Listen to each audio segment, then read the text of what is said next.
Well, it was a little depressing, but I have to confess that I was depressed personally at the time, so it came naturally to me.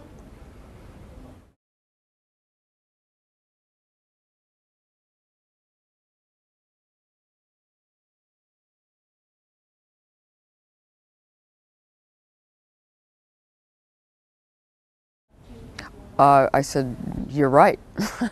I didn't know what I was talking about. I don't have any children. I didn't at the time that I wrote this book. And in Northern Ireland, they have an expression, chancing your arm, which means trying to get away with something. And that's what I was doing. As far as I can tell, I did get away with it. I haven't had a bunch of mothers get together and sue me. It was a productive exercise to put myself in the place of a mother and try to imagine what that would be like, because I was at the time trying to decide why hadn't I had any children, and would I ever have any children. I could still have them if I wanted to.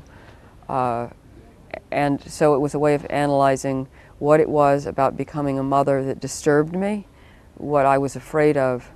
And I wasn't primarily afraid of, oh, my kid's going to grow up to be a high school killer. But I was afraid of getting bored. I was afraid of having to teach the alphabet song, you know, when my life had hitherto been quite exciting and intellectually challenging. I wasn't sure that I was up to the humility of being a mother.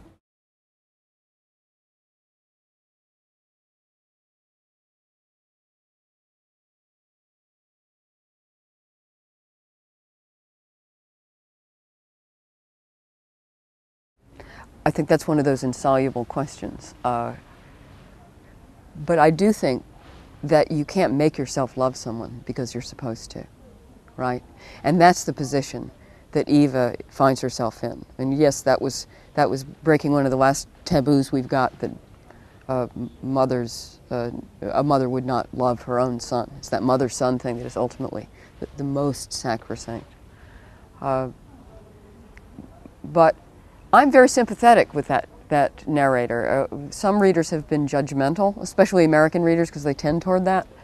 Oh, you horrible woman, what's wrong with you? The very first scene that I thought of in this book, it's not the first scene in the book, but it was the first one that occurred to me, was the one in which Kevin is born. And the baby is put on the mother's breast, and she feels absolutely nothing. And she's been raised herself to understand that this is one of the most fulfilling moments in a woman's life, and that you're supposed to be overcome with a sensation of passionate love and adoration for your child. And she keeps waiting for this emotion to arrive, and it doesn't. Now, you know, you can take two views on that. You can say, oh, you horror show, you inhuman animal, what's wrong with you? Or you can say, you poor dear. And that's my impulse. How terribly disappointing when emotions don't arrive on schedule. And I'm afraid that that's my experience of life in general, that you can't necessarily arrange for your emotions to get in line with the expectations of your culture. You can get married and be bored or distracted, or it might just be the day that you don't like your husband to be very much. You know, he's getting on your nerves, and that's not the way you're supposed to feel.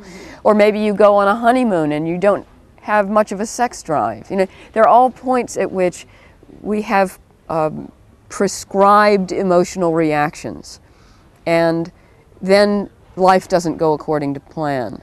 I think you're better off admitting to what you really feel, and yet we're constantly getting caught between that rock and a hard place of expectation and real lived experience.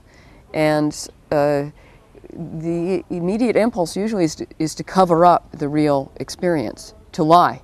And that way you get yourself into a really bad place fast. And the one thing that I will give this narrator is that she refuses to lie. In the narrative, she lies. And she pretends to be a good mother, and she tells her son that she loves him all the time, in that way that you tell your kids, or you, for that matter, your parents, oh, I love you too. You know, it's completely empty. It's an atrocity, really.